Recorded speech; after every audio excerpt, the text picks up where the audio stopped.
20 నెలల కాలంలో 60,000 ప్రభుత్వ ఉద్యోగ నియామకాలను చేపట్టడం ద్వారా ఆ నిరుద్యోగ యువకుల కళ్ళల్లోనే కాదు వాళ్ళ కన్న తల్లిదండ్రుల కళ్ళల్లో ఈరోజు ఆనంద వెలుగులను చూడగలుగుతున్నాం. ఇప్పటి వరకు తెలంగాణ రాష్ట్ర ప్రభుత్వం 60,000 ప్రభుత్వ ఉద్యోగ ఖాళీలను భర్తీ చేసి అదే కాకుండా తెలంగాణ పబ్లిక్ సర్వీస్ కమిషన్ నుంచి గ్రూప్ 1, గ్రూప్ 2, గ్రూప్ 3 పరీక్షల్ని కూడా పూర్తి చేసి తొందరలోనే ఈరోజు ఈ నియామకాలను చేపట్టబోతున్నాం.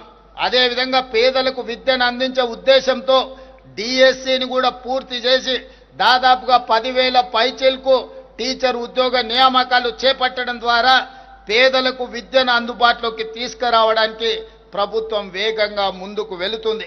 అదేవిధంగా ప్రైవేట్ రంగంలో కూడా దాదాపుగా 1,00,000 పైగా మన చదువుకున్న నిరుద్యోగ యువకులకు ఇంజనీరింగ్ గ్రాడ్యుయేట్లకు